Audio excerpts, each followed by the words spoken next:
बरसात की वह रात थी जब पूरा गांव घुप अंधेरे में डूबा हुआ था। दूर जंगल से आती भीगी मिट्टी की गंध के साथ एक अजीब सी सड़ांध भी घुली हुई थी, जो हर घर की खिड़की से अंदर रेंगती चली आती थी। लोग कहते थे कि जंगल के भीतर, जहां पुराने पीपल के पेड़ तिरछे होकर जमीन को छूते थे, वहां कोई ऐसी चीज रहती है जिसे इंसान ने कभी ठीक से देखा नहीं। लोग उसे छाया कहते थे, क्योंकि उसका कोई ठोस रूप नहीं था, केवल एहसास और डर। राकेश, जो गांव का सबसे निडर लड़का माना जाता था, हमेशा कहता, ये सब दादी नानी की कहानियां हैं, भूत प्रेत कुछ नहीं होता। एक रात जिद में आकर उसने तय किया कि वह जंगल में जाएगा और सबको साबित करेगा कि वहां कुछ नहीं है। उसके दोस्तों ने मना किया, लेकिन उसके भीतर का घमंड इतना गहरा था कि किसी की बात सुनना उसने जरूरी नहीं समझा।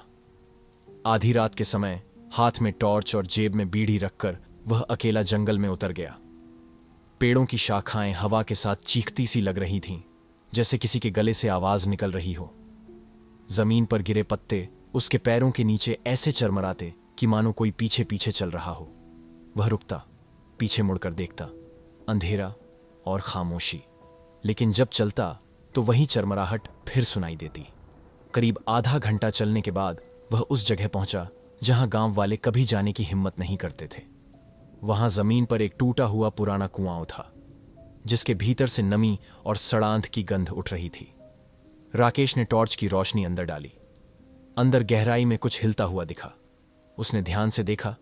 वह कोई जानवर नहीं था, वह एक चेहरा था। आंखें बिल्कुल सफेद, बिना पुतलियों के, और मुंह इतना बड़ा खुला हुआ कि जैसे किसी को पूरा निगल जाए। उसका गला सूख गया और टॉर्च हाथ से गिरने ही वाली थी कि अचानक कुएं के भीतर से लंबी लंबी बाहें बाहर की ओर बढ़ने लगीं। राकेश भागा, पूरी ताकत से भागा, लेकिन उसके कदम भारी होते जा रहे थे, मानो जमीन उसे पकड़ रही हो। हर कदम के साथ उसे अपने कानों में फुसफुसाहट सुनाई देती, तू आ गया, अब लौट कर नहीं जाएगा। वह किसी तरह गांव की ओर भागा। जब दरवाजे पर पहुंचा तो देखा कि घर के भीतर रोशनी जल रही थी। उसने चैन की सांस ली और दरवाजा खोला। अंदर उसकी मां बैठी थी, लेकिन उसका चेहरा वही था जो कुएं में दिखा था, सफेद आंखें और खुला हुआ मुंह। राकेश चीखते हुए पीछे हटना चाहता था, लेकिन पीछे से दरवाजा अपने आप बंद हो गया। उसके बाद पूरे गांव ने सिर्फ उसकी चीखें सुनी, जो धीरे धीरे कम होती चली गईं। सुबह जब लोग उसके घर पहुंचे तो दरवाजा खुला था। कमरे के बीचों बीच केवल मिट्टी का गीला ढेर पड़ा था, और उस ढेर से वही सड़ांध उठ रही थी जो जंगल से आती थी। उस दिन के बाद से गांव के लोग कहते हैं कि जब रात के सन्नाटे में अचानक दरवाजा अपने आप खुलता है और मिट्टी की गंध आती है, तो समझ लो कि छाया किसी नए शिकार की तलाश में है। और जिसने एक बार उसकी सफेद आंखें देख लीं, वह कभी इंसान नहीं रह पाता। गांव के लोग उस हादसे को भुलाने की कोशिश करने लगे, लेकिन राकेश की चीखें अब भी कई रातों को उनकी नींद तोड़ देती थीं। बूढ़ी औरतें कहती कि वह चीखें हवा में बंध गई हैं, और जब कोई नया शिकार चुना जाता है तो रात के सन्नाटे में वे आवाजें फिर गूंज उठती हैं। कुछ दिनों बाद राकेश का सबसे अच्छा दोस्त मनोज अचानक गुम हो गया।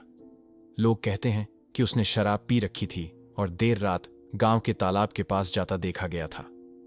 सुबह तालाब के किनारे उसकी चप्पलें और खून से भीगा हुआ कपड़ा मिला। पानी का रंग गाढ़ा काला हो गया था, जैसे उसमें परछाइयां तैर रही हों। कोई भी तालाब के पास जाने की हिम्मत नहीं करता था, लेकिन उसी रात मनोज की मां ने सुना कि खिड़की के बाहर उसका बेटा उसका नाम ले रहा है। मां, दरवाजा खोलो, मुझे ठंड लग रही है। डरी हुई मां ने पर्दा हटाकर देखा। बाहर उसका बेटा खड़ा था, लेकिन उसका चेहरा पूरी तरह भीगा हुआ था। आंखें काली और गहरी, और होंठों से पानी टपक रहा था।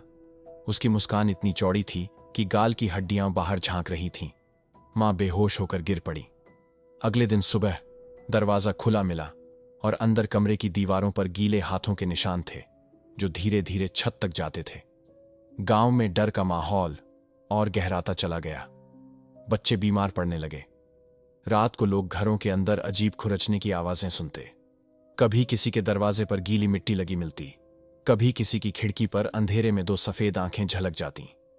जो भी इन आंखों को देख लेता, उसके कुछ ही दिनों बाद गायब होने की खबर मिलती। गांव के पुजारी ने सबको समझाया, यह छाया केवल उन्हीं को चुनती है जो डर दिखाते हैं। लेकिन इसका असर अब पूरे गांव में फैल रहा है। हमें इसे रोकना होगा। उन्होंने लोगों को साथ लेकर जंगल के बीच उस पुराने कुएं के पास पूजा करने की ठानी। रात को मशालों के साथ सब लोग उस जगह पहुंचे। मंत्रों की आवाज गूंजने लगी।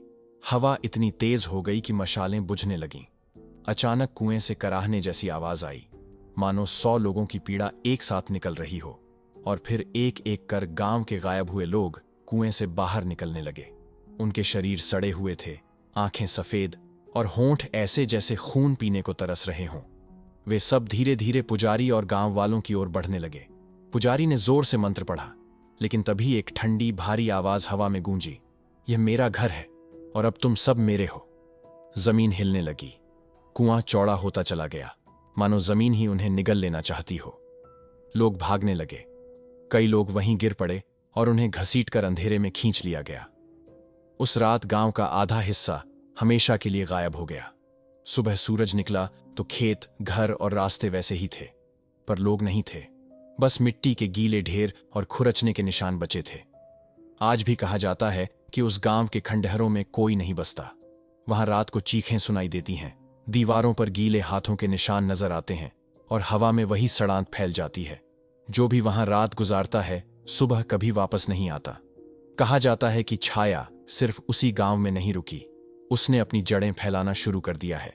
जो कोई भी इस कहानी को सुनता है, अगर रात को अकेला हो और दरवाजे पर अचानक खटखटाहट सुनाई दे, तो बेहतर है दरवाजा कभी मत खोलना, क्योंकि शायद वह अब तुम्हारे लिए आ चुकी है।